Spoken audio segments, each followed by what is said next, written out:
Thank you, John, for the introduction and for the invitation to be here. It's a pleasure to look around this crowd and see so many recognizable faces from Maquam shore. I wonder what the interest is. All of you presumably are interested in history and historic preservation, so as you look up on the screen, you're probably wondering, if we're talking about the Hotel Champlain, why do we have that on the screen? The theme, Swanton on the Move, will become apparent to you as we progress through this show.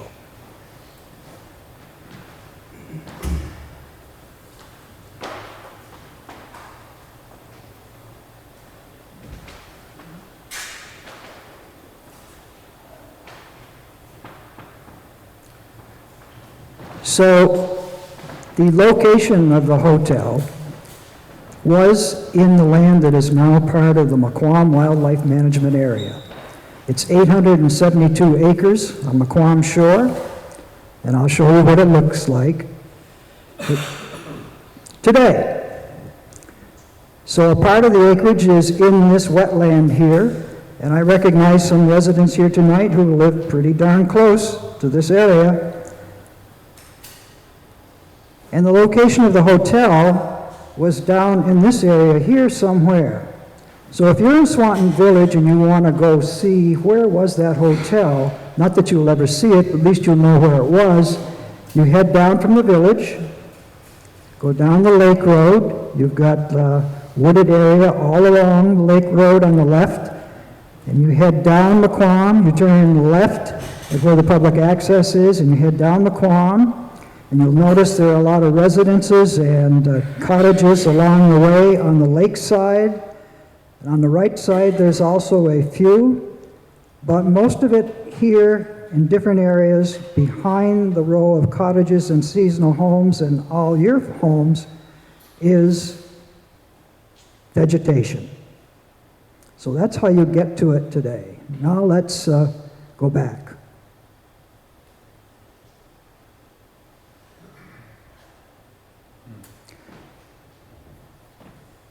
So, I need to ask the question, though, for you to consider, and that is, so why do we study the history of historic buildings and places? You know why. I'll suggest an answer. Because the past is part of the present, and our historic landmarks are icons for our cultural identity. So let me see if I can guide you to this point of view as we journey back in time.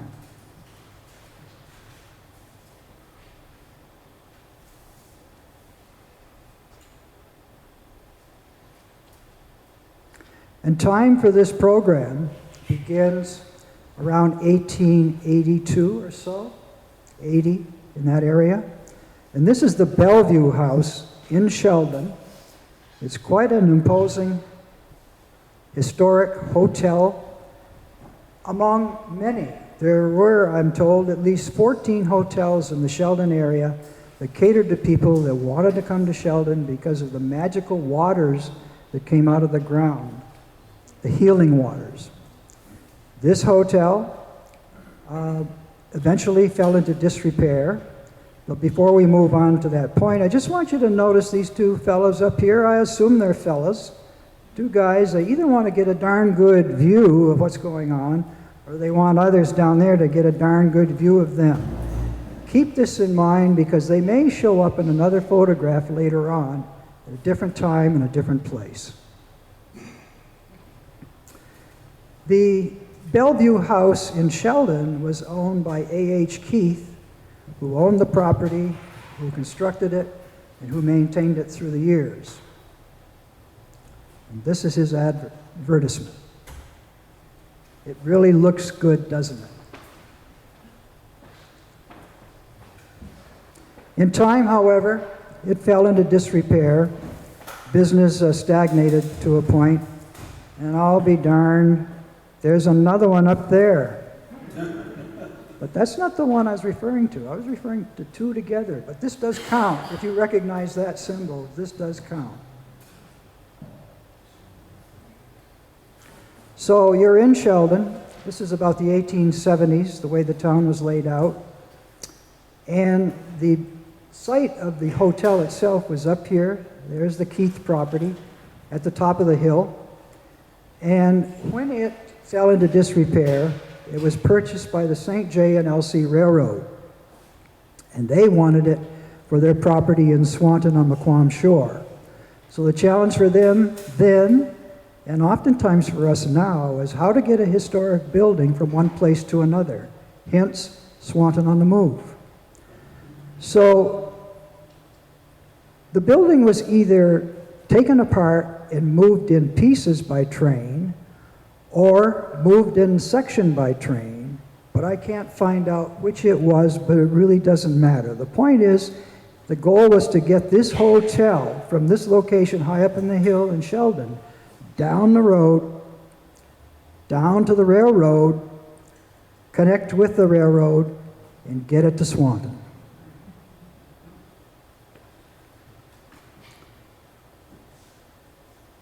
So in those days, how do you get it to Swanton?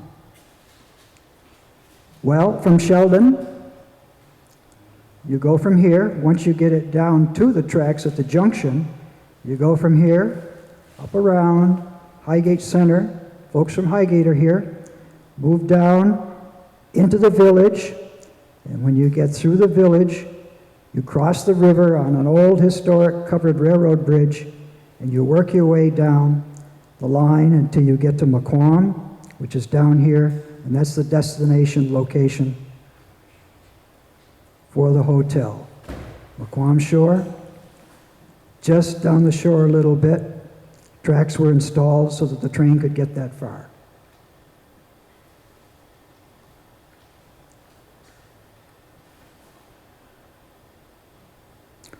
So speaking of tracks, you have to consider transportation. And we'll start with this one here. Now, the ads that went out for the Hotel Champlain, once it was constructed and placed down on Maquam, told people that you had to get to East Swanton. Well, there really isn't an East Swanton, but there is an East Swanton station, and here it is. West Swanton Station is also identified as West Station, not to be confused with West Swanton, which is really Hog Island.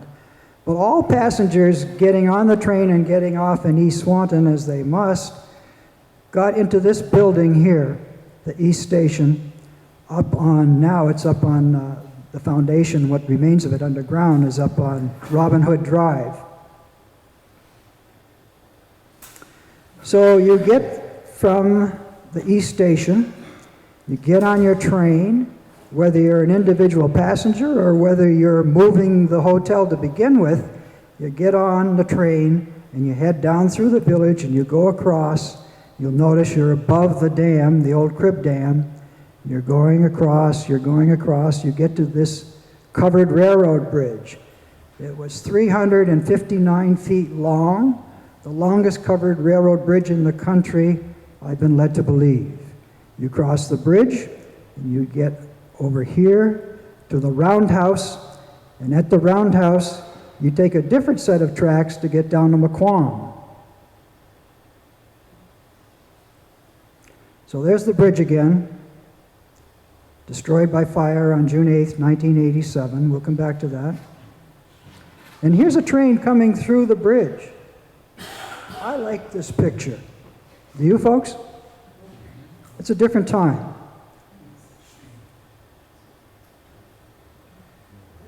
And here's the old roundhouse that existed there at that time in 1896 at least, where they serviced the engines. Evidence of the roundhouse is still there today. You can go up to the Swanton Depot Museum and you can see the granite pits, marble and granite pits that surround this area here. But to get to Maquam, you had to get down this track here, go through here, and head down this way. And if you see off in the distance, that is actually a train headed to Maquam at that time. And there's the bridge. June 8, 1987. We'll never forget it. We didn't live too far from the bridge. And we hated to see it go, but it's gone. And I'll get back to that bridge later.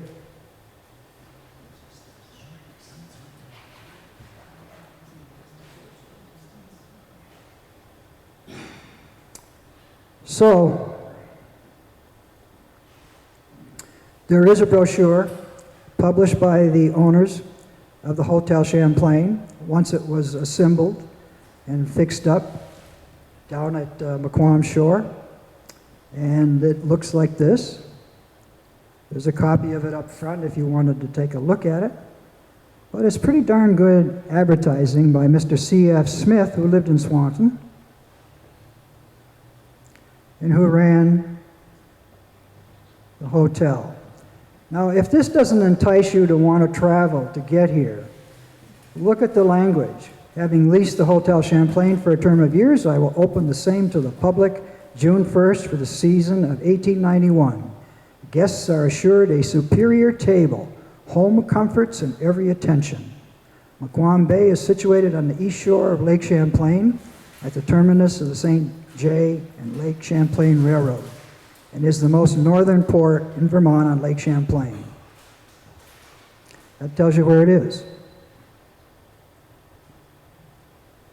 Tells you how to get there, too. 2 trains daily to and from the White Mountains and the Lake region of Vermont.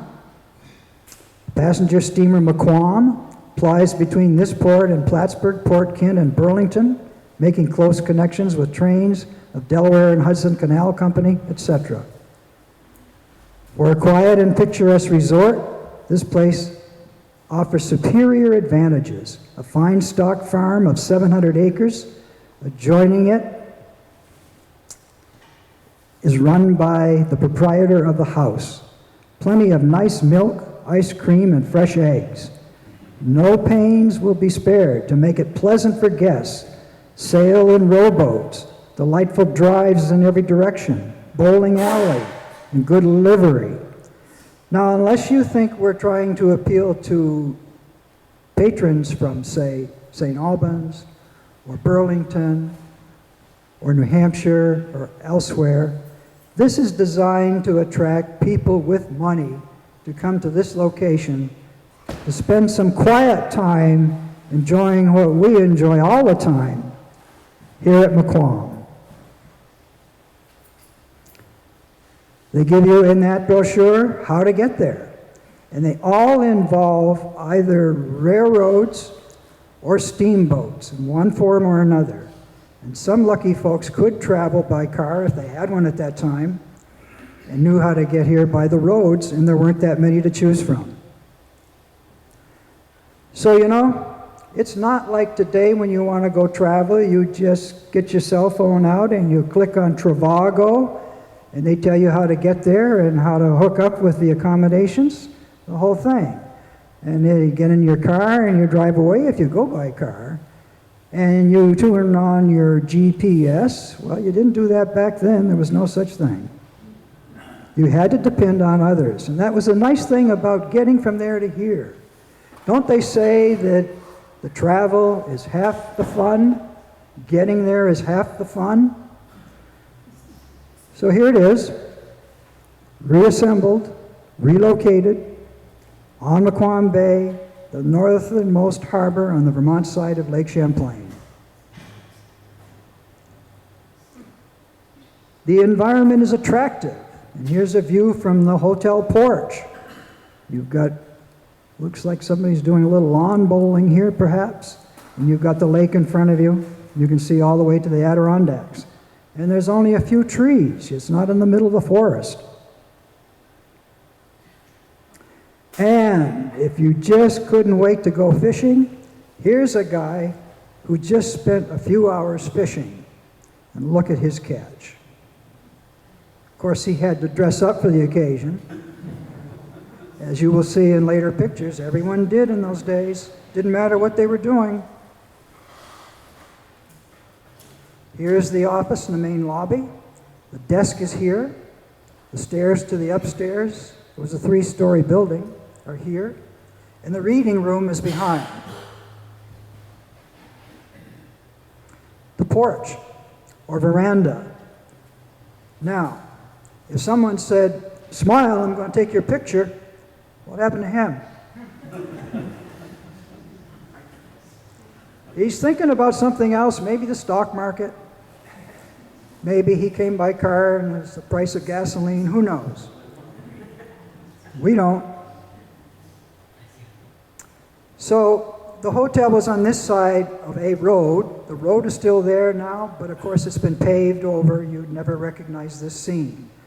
But a lot of the activity occurred across the road on the shore of the lake on this side. Again, this is the dining room, two views of that. And what was helpful to me to understand the shape and the configuration of the dining room is when I looked at the old foundation underground, tried to figure out what part of the wreckage in the soil was the part of the hotel. I think I do know where this was because of the distance between here and here. So there was a boathouse. There's the hotel in the back. And this, you may not recall, but some of you might, if you have interest in those kinds of things, this was the casino. This building right here was separate, but it was part of the hotel. And I don't know, but maybe you wonder, as I do, all these folks that are listed here, it doesn't say who they are or what they are, but it gives their name and their address. Do you suppose they were lucky at the casino and they want everybody to know and get everybody else to come up and visit this place? I don't know. But there are other buildings too besides the hotel on the property. Out here there's a bowling alley and a stable. Now, so you're wondering, why are we showing this in a program about a historic hotel in Swanton? I'll just throw that in because it was in the brochure. But remember, folks, the Champlain Country Club is in Swanton. And look at how it looked back then. And it had a wonderful view of Lake Champlain and the Adirondacks from there. So this is sort of coming out of the grove down at Maquam. And there's a little stream that goes downhill towards the lake, and it goes under this little bridge here. And there's a person here today and his wife who owned a camp not too far from there. And there it is. All dressed up, mind you, on vacation to relax. And here's a picture of the windmill. And again, other facilities if you're using the lake. I suspect the windmill energy was used to draw water from the lake to the hotel. You'll notice there's no development south of it going towards St. Albans Bay. And here's another view of that area where the little bridge is. And here's the grove. Even though there were trees on the shoreline, they did maintain grassy areas. Again, another picture of the road, the hotel, and the lakeside. Now, I talked about the train. So you didn't get to the Hotel Champlain unless you rode the train. I have a picture up there, you can check it out. It shows St. J and LC engine, the Swanton. And the train would come down here, would discharge at this platform, passengers would get out and head to the hotel. But some of the cars might remain here because they'd be useful later on for the trip back. But this is how people got off at the hotel. And there's the two cars, those are passenger cars, and here's the folks getting off and coming this way. Now, it may seem insignificant, but there's an item here in this picture. I'm going to, this is how they mowed the lawn, but later on when I show you photographs of the foundation, there's a thing down there with two wheels and a long handle, and I just can't help but wonder, is this it? Could it really be? I doubt it. So, the ladies couldn't wait to get in the boat still got their traveling clothes on, and they're out in the lake across from the hotel.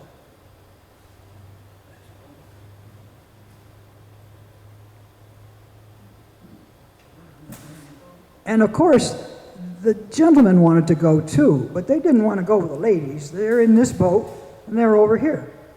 And someone went swimming, and there that person is. And again, they didn't bother to change clothes. They still got the straw hat. I'm not making fun of these folks, please. I admire people who cared that much about how they looked. And there's two guys, again, in their own boat. Hotel property. And this is the boathouse. And over here behind the boathouse, you see just a little of the vestiges of the dock, which we will get to in a moment. And if you don't want to go boating or swimming or fishing, you could always play tennis. They had a wonderful court.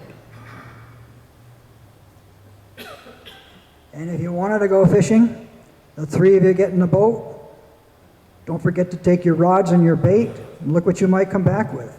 Now, they spent an hour at the breakwater. The federal government spent a lot of money to put a breakwater out there underwater to protect the shoreline from incoming wind and wave action. But the fishing was good then, and I've heard that it's pretty darn good now. Anybody here fish there now? The breakwater? Tom does. Tom lives down there. And if you want to segregate your catch into kind, I guess you've got, maybe not in the same order, but you've got pike, you've got pickerel, you've got, what else? Walleyes, bass, perch. It's all in here somewhere, and it's all tacked up at the hotel, so you can brag to your other friends who are staying there too and might not have been quite so lucky. And these two guys, I wonder, is this some kind of a record? It's already mounted. And I don't know, but maybe you can help me. Is this a guide, and this is the guy who caught it? Probably. Maybe. But look at the hat, the vest, the jacket, the pants, the white shoes. I wonder if he went fishing like that, but I'll never know. But we can speculate. So again, tennis, anyone? Now, I am showing this not because I didn't recognize it as a mistake, but so that you will see what sometimes happens when you put together a historic document. See any problem with this picture? Hotel Champlain, Swanton, New York. You have to scrutinize carefully everything you see and use as an exhibit. So here we are again, tennis. We've got a couple of jitneys here in the yard. We've got the bowling alley and whatever else. Laundry on the line behind the hotel. This is the extension on the main hotel. Again, inside, this is a view of the reading room, the stove, of course, and the rocking chairs. There are plenty of rocking chairs at Champlain Hotel, Hotel Champlain. Dining room, nice chandelier fixtures. Windy day. Now there's the dock. Again, Tom Sargent is familiar with this area and this item. This is where the boats came in, the Chateauguay and the Maquam, and would dock there. And this again is the boathouse with a shorter, smaller dock. So you're there, you think you're stuck in this place, you don't find anything you really want to do that day, you want to do something else. So you leave the hotel, you get out of the hotel at 9:30, you come back at 11:15 if you want to. Round trip costs you a whole lot of money, 25 cents. And you can even take a special trip to Burlington through North and South Hero. That'll cost you 20. And a special trip to St. Albans, morning or afternoon, $6. So, that ends that portion.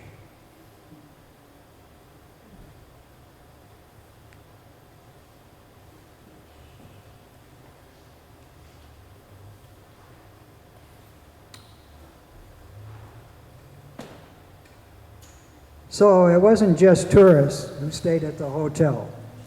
Some people you might recognize their names stayed there also. In 1910, Theodore Roosevelt from Oyster Bay, Long Island. Charles, well, it's Chaz anyway, Champlain, Los Angeles. Charles Champlain, perhaps the silent screen star, registered at the hotel, 1918. But there's no mistaking that this is true, because the Cleveland family, Grover Cleveland, his wife and 2 children, and 6 nurses, stayed there often when they could get away from, you know where, Washington, D.C.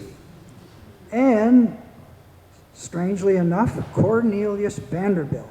Of course, you know he owned a lot of property in Shelburne on the lake down there, but his big home was in Newport, Rhode Island.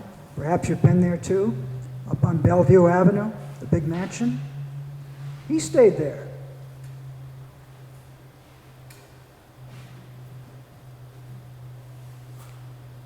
So some days were boring, and the guy at the head desk didn't have much to do, so he doodled.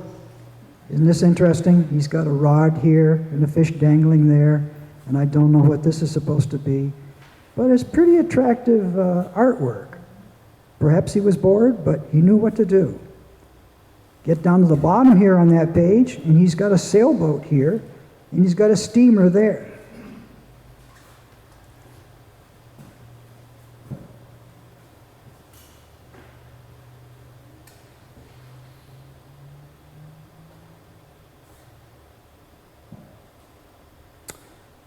Just going to check my time, see how I'm doing. Okay. So I only show these pictures because they may be repetitious, but they do show the hotel in a better light because some of them are postcards that were sent all around the world. There's this photograph showing just the hotel and no other buildings in the picture, but got the usual rocking chairs, a hammock, and whatever. This is in color, sort of one version of the previous picture. And we've got the addition of the hotel and the building out back. This is probably when the hotel was brand new down there on Maquam, because there aren't many trees growing and everything is all spiffed up and shiny. And there's the porch or veranda. Folks looking out at whatever's going on in the street in front of them or on the lake. And here, look at these cars. And so they were coming up here, I guess, to take a little tour. Heavens knows where, but they had a lot of choices, even in those days, where they could go to enjoy the scenery.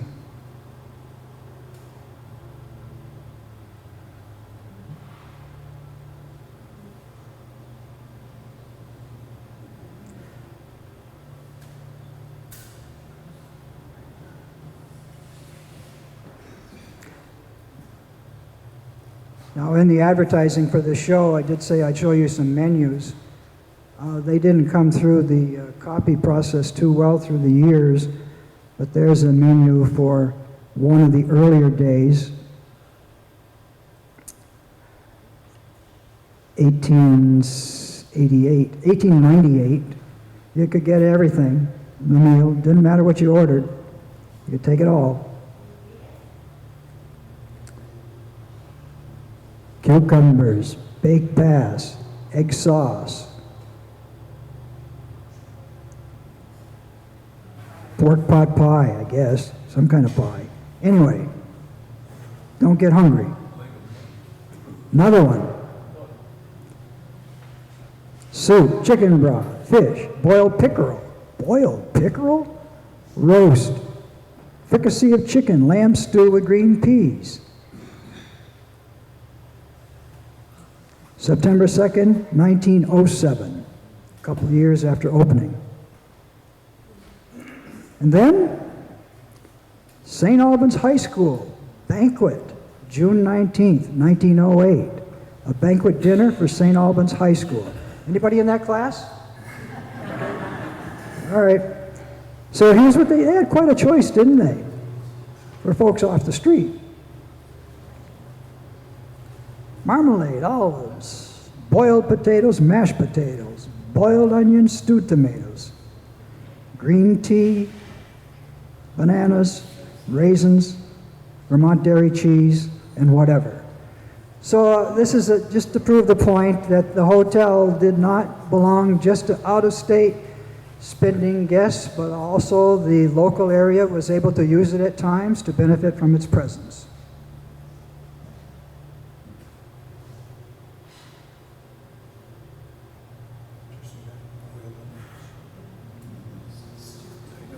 So, steamer Maquam, parked at Maquam shore, probably not on the dock, looks like it's right up on shore there.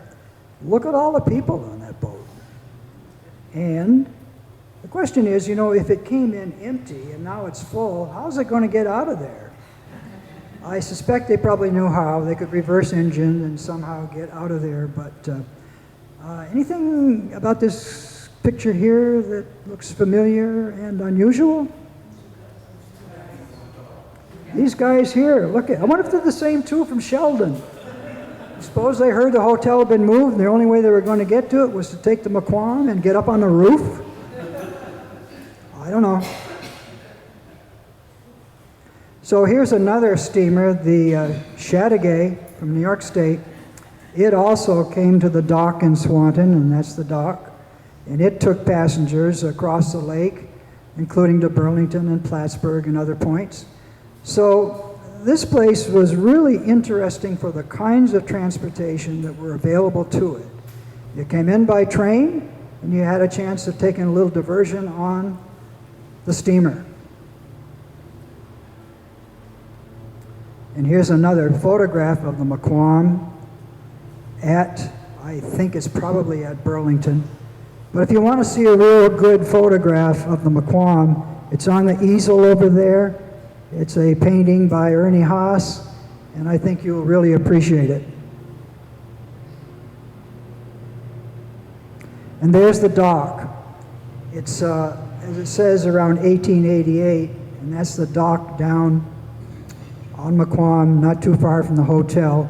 And there's the two train cars, either from the hotel or going to the hotel. I'm not sure which, but Jim Murphy here would know which it was.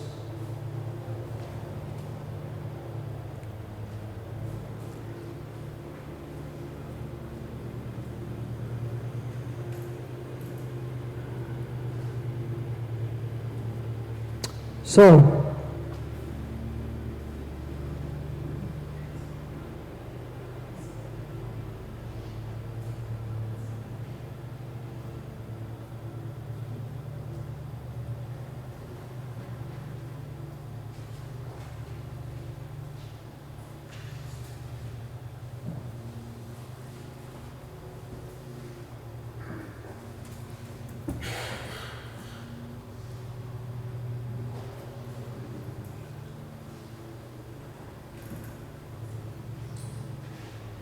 So one day there was an article in the Messenger. The day was October 2nd, 1926. And this was a special to the Messenger.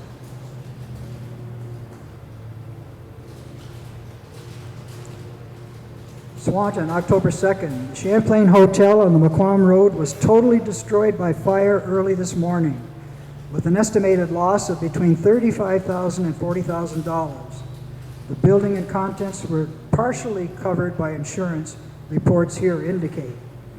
In addition to the hotel proper, a garage that would accommodate 20 cars was also burned, as was a barn. The property is owned by the St. Johnsbury and Lake Champlain Railroad and was a 3-story structure. The hotel is one of the landmarks in this section of the state and has long been a popular summer resort. Workmen have been engaged this summer in remodeling the place, and it was planned to reopen it next season. It's been said that more than $5,000 had been spent in repair work to this place this year.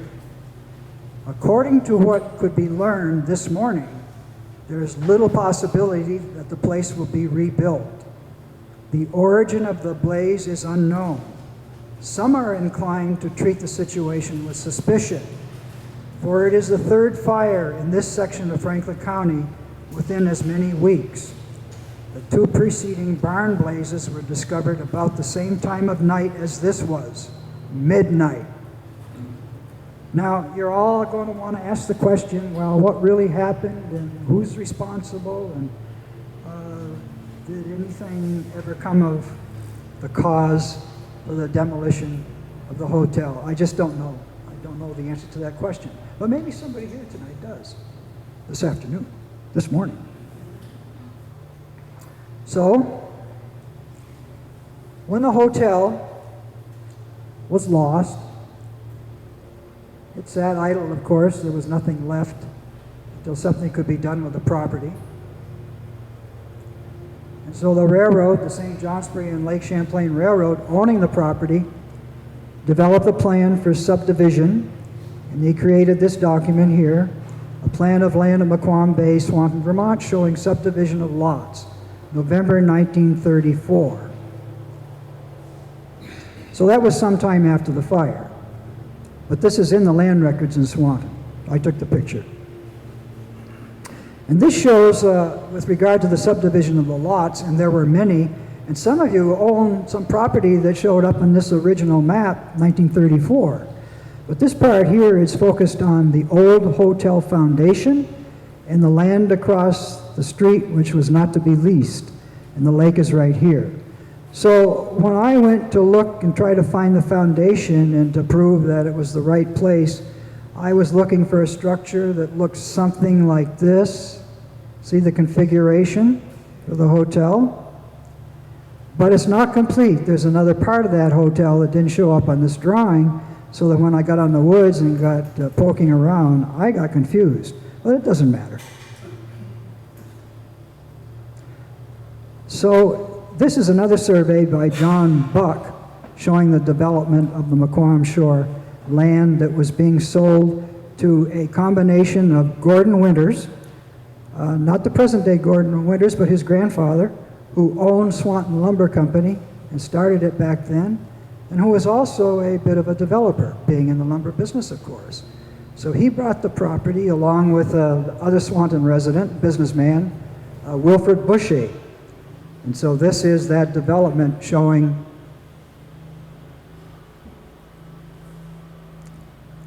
the Wilfred Bushy property that he acquired. He already had this lot apparently at the time that this other transaction went through, and had a building there, probably a summer camp.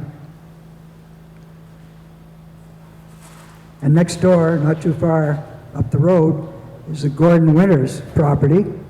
This shows the location of the camp that was there at that time in 1934, 37, and other properties along the shore in that area. And there's the little stream that goes through that we saw earlier on in the earlier photographs under the little bridge. And here's where the dock was in this area here, going out to this point.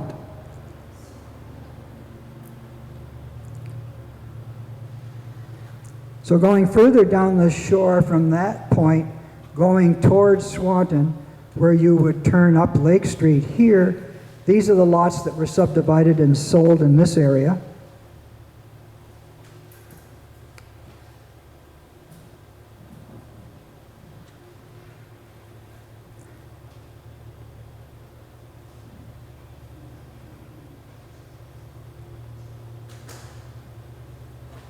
And this is the area where folks here today have a year-round house, and other folks may be very familiar with it. This location here is just about where the municipal beach is, and this is where the land goes down along the lake shore, down to what was then known as Black Bridge at this area for First Creek going up through here, and this is called swampland.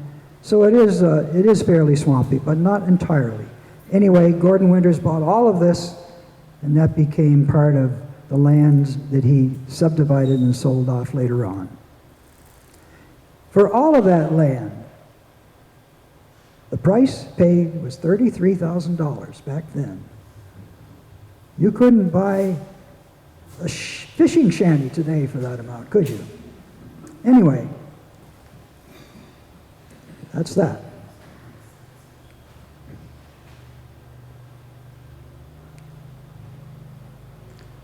So,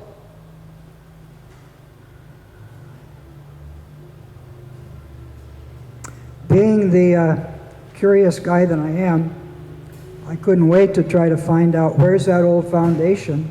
These pictures were taken about 2 weeks ago. And this is down in Maquam. This is what I thought was the vicinity of the old hotel. And there is a camp here in this area, and there's one across the street. These are very nice structures, these private structures today. But you got a paved road here, and this is, if you were to drive down there and drive by, you'd never know what was in the woods here.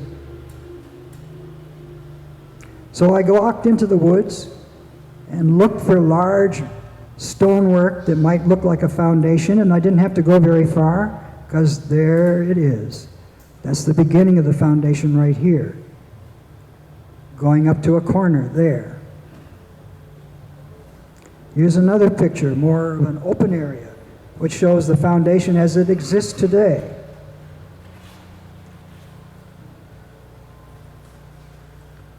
And this was an unusual feature. It's either a cistern or a shallow well, but it shows how long the trees have been gone from this particular area, because this tree grew down in that hole after the fire, and it got to maturity and then died and fell over. I suggest that's what happened, perhaps. But that's an interesting discovery. You've got to be careful you're walking around in the woods down there, though, that you don't fall into that hole. And there's another view of the same place. So here's a corner. The red tape here signifies that this is a corner in the foundation. Now, as I poked around, I couldn't understand why there was a poured foundation. And it turns out, I believe now, that the reason for that is because it's for another building, like the bowling alley, perhaps, that didn't show up on that earlier survey I showed you of the outline of the foundation. So this was a puzzle, but I think that is the answer. I welcome anybody to give me same answer or a different one. And this again, it shows the poured foundation with the moss all over it. And again, the rubble foundation. Now this had been turned into, over years, sort of a place to go take your junk and throw it in the woods. So there's a lot of stuff found there, believe me. Some of it interesting and some of it not. You can almost determine the age of the drinkers who threw away the cans and bottles by the labels if they're still on the structure. But see the moss? Well, I found on the ground near one of the foundation members, I found a marble piece. Clearly it's white marble. It's near the foundation wall, and it's over there on the table if you want to check it out. A piece of the stone foundation, white marble.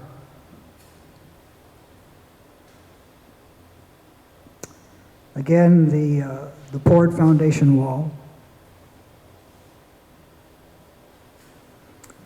Now, this looks like a way to get down into the basement when the building was on top of this here. And this is poured again, and this is poured concrete. So a lot of stuff is in the basement here and has been recovered and added to over the years. But David Reisig found a tea kettle down there. Only thing showing, I'm told, was the neck of the kettle. He dug it up, and it's in two pieces, and it's over there on the table if you want to check it out. The Reisig family tea kettle. Compliments of the Hotel Champlain. Now, this thing here, notice it's got two wheels, it's got a long handle, I can't believe that's a surviving lawnmower, but I'd like to, from the days when they mowed the lawn out front. Or maybe it's a kid's toy. The important thing, though, is that it's different, it's unusual, and it's there as a part of the wreckage in the ruins of the Hotel Champlain. Now you look from here, you can see across the road, and the lake is out here. That's the orientation of this photograph. And this brings it a little closer. Lake over here, cottage there. Lake over here. Now, I just put that picture in there because we had talked about the theme that I started out with, the image that was on the screen, Swanton on the Move. So for Swanton, the process began with the movement of this building here, a third of the mile up the tracks, down to this location here, where it has been restored and is now used as the Railroad Depot Museum. I welcome you all to come and visit us. Ask the tough questions.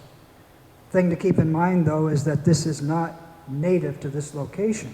It was up the tracks and had to be moved. And so when it was reinstalled in this context here, we had to have a deck constructed. That was done by the VYCC volunteers. And there's some tracks laid here that we had laid by local men who had worked on the railroad in their youth. And this was donated to a little Fairmont motor car.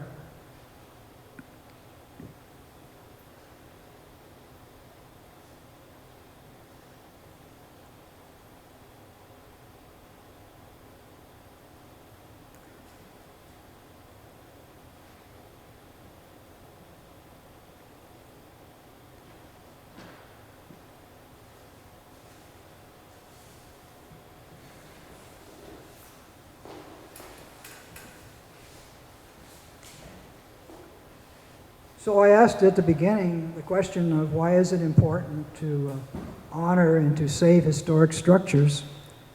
And this is a living example of that in Swanton, I do believe.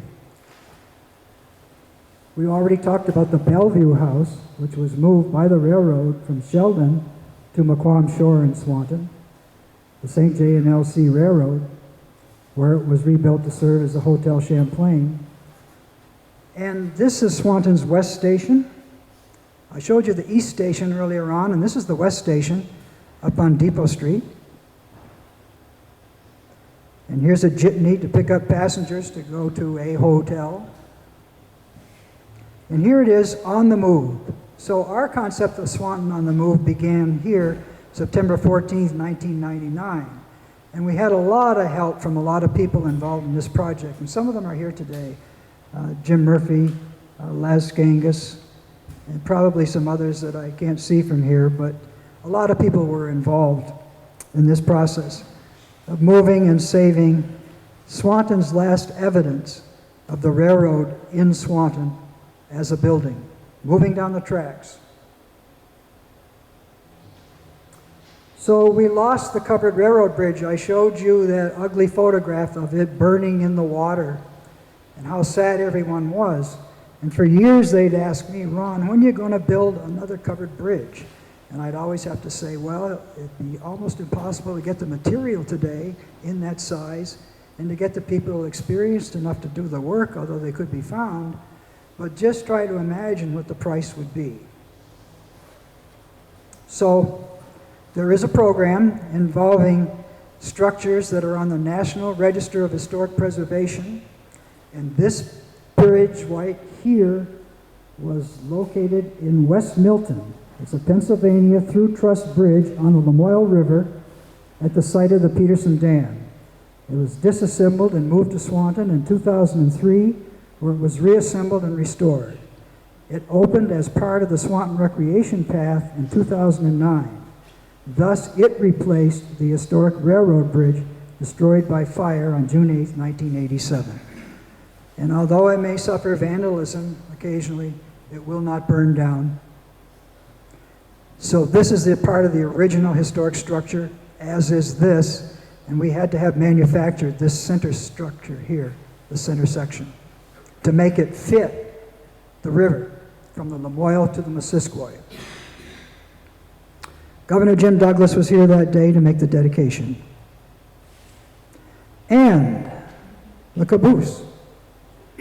January 2007, this circa 1910 CV railway caboose, number 4009, was moved from Maquam shore to the site of the Swanton Railroad Depot Museum, thanks to the generosity of Tom and Barbara Sargent. There aren't too many cabooses around today. We feel fortunate to have that. It's still owned by the Historical Society. It's on the property at the depot, and it was moved here a cold day in January. Tom will attest to that. It was below zero, and we moved it up the road to get it here at this location. And finally, in June 2007, the same year, from January to June, this circa 1937 Missisquoi Bay Bridge toll house was moved from the site of the West Swanton Drawbridge to the Swanton Railroad Depot Museum, where it was restored and now serves as a small bridge museum where it pays tribute to our many bridges of years gone by. And again, there was a lot of volunteer work done on this to save it and restore it. There was some state money and some federal money, but these things don't come at a bargain price. They do cost both the time, effort, and attention.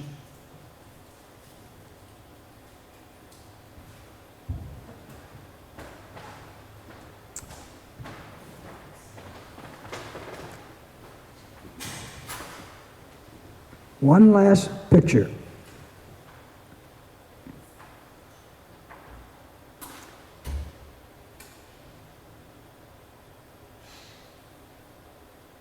So, when I was trying to figure out the configuration of the foundation to be sure that I had what I thought I had, I was aided by, I think Jim Murphy perhaps is probably responsible for us having this exhibit from Stearns Jenkins, a railroad man.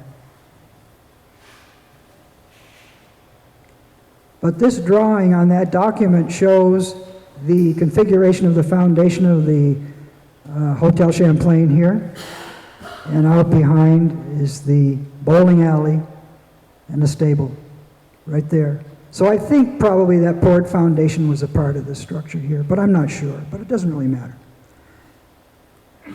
And anyway, the dock at Maquam was constructed in 1879, so the trains could get down to this location. If they had to get on scales, they could do so there. There was an ice house there, and the trains would come down and discharge passengers to either get on or come away from the steamers that were porting here at the time. And this is the freight house here. And the tracks continued on down to the hotel, where I believe they dead-ended.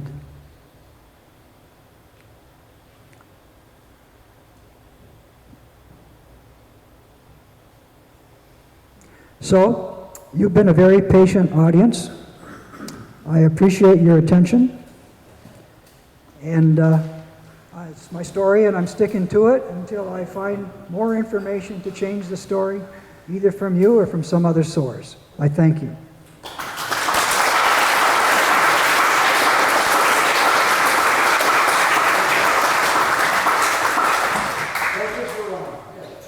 Ron, do you have any idea what it would have cost to have stayed at that hotel for a period of time?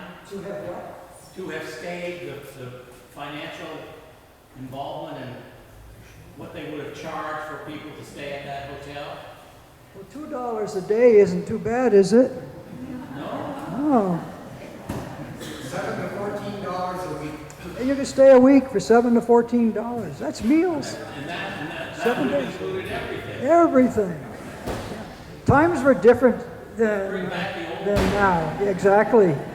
I mean, I've heard somebody say, you know, we've got the most robust economy in history now. So, go figure. Ron, Yeah. could I come up for a second? Yes, definitely.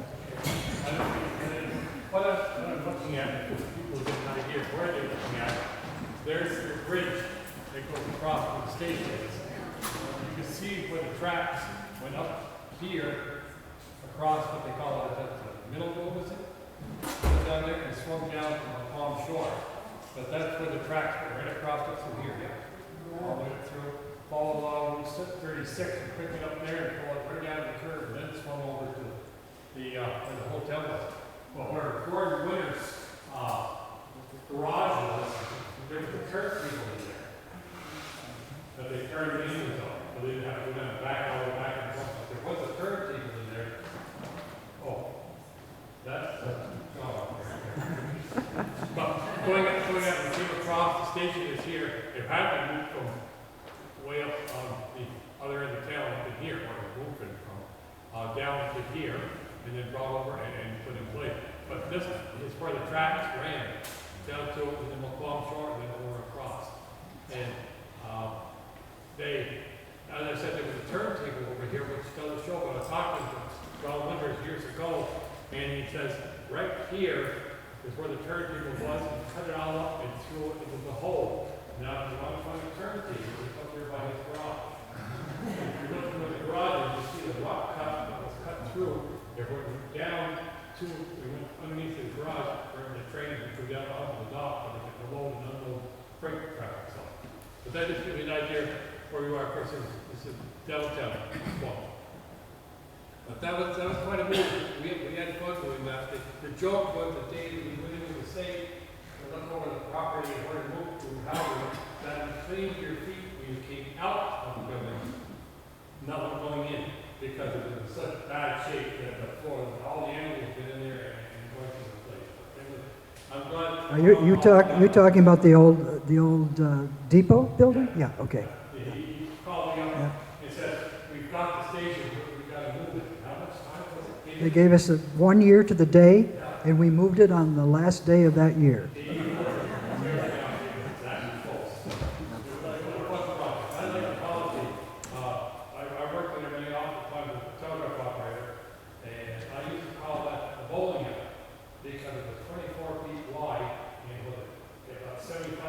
Well, it's 16 by 90. 16 by 90. I go up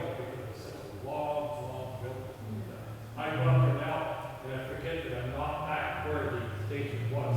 And I'm talking to somebody who was out here, was it? Well, it wasn't here, was it? It was down there. A lot of history in there, but I started here in 1955 and all shifts. Great job. Thank you. You've been a great help to us, Jim. I appreciate it. I'm not going to A lot of them here. a lot of us did it. It was a lot of time in getting that number. And thanks to Ron, it was his idea. He said, "How are we going to move it?" And he said, "Maybe we can move it on a railroad car." And that's what done. They jacked it up, slid it out with 3 railroad cars. They moved it down. I think the railroad volunteered the service, right? They did, but they insisted that we purchase liability insurance in the amount of $1 million in case we didn't get it off the tracks in time for the northbound freight in the afternoon. And let me tell you, there were some tense moments, but it was well worth it. So wasn't it between 9 in the morning and 4 in the afternoon that you had? Just about, yeah. Well, we had an excellent mover. If you've ever heard of Norman Messier from East Montpelier has moved tremendously large historic structures in Vermont from place to place. He's the best. Yes, sir. Along the Maquam shore, out into the water, are some man-made structures that look like tracks or something that goes out under the water. Do you know what those are? What's the location? What is the location? It's kind of on the north end of the Near the boat launch area up that far? It's probably remnants of the old dock. There's cribbing, yeah. Yeah, because the breakwater was constructed there in that area. So if you go fishing up there and the fishing gets better, the closer you get to something, that's probably what it is, the crib. For a long time, I was showing old maps of breakwater further out into the lake. That in low water, you want to be careful if you're going through there with your boat. yeah. that you might run into with that shower. Diane, you have a question? Yeah, on many maps, and I think you showed it, they show Maquam as if it was a town. Was there ever a town? It wasn't incorporated as such, but it was definitely had a definition and a history of its own. Maquam had a lot of industry going on, a lot of commercial activity, and it was a part, it was never incorporated into the village. It was part of the town. Yes, Gordon? With the water so low, can you see any remnants of the dock or Can you see what? remnants of where the dock went? Have to ask the folks in the back row down here. I think the dock was torn down, but it was rebuilt by Gordon Winters in 1967. 1967 on the original piers. And it used to go out a lot further than the present one does. The heat though, it goes out and does a right angle. But that's essentially where the Maquam tied up. But there's no evidence of that? Yeah, but you can still see the boulders in the water. And as you go out from the end of the present pier, there's boulders out for probably, I gotta say, another 100 feet or more. But Gordon, the dock that you referred to that was in the old photographs that I showed, that was in the 1880s that was constructed. The more recent one that Tom is talking about is a newer version that was constructed for personal use as a summer camp, I believe. There's a difference between the two. Yes, sir. It seems odd to me that something over water would burn.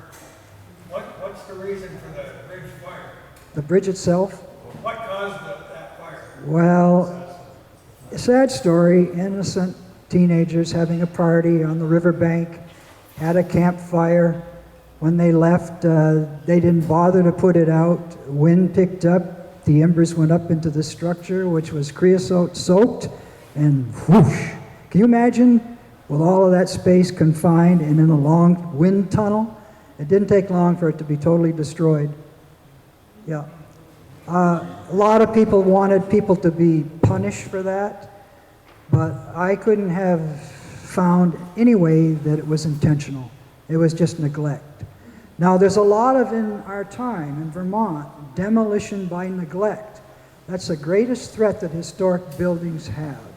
It's not some other cause. It's demolition by people neglecting to take care of them, either to protect them or to maintain their condition over time. And that's what happens.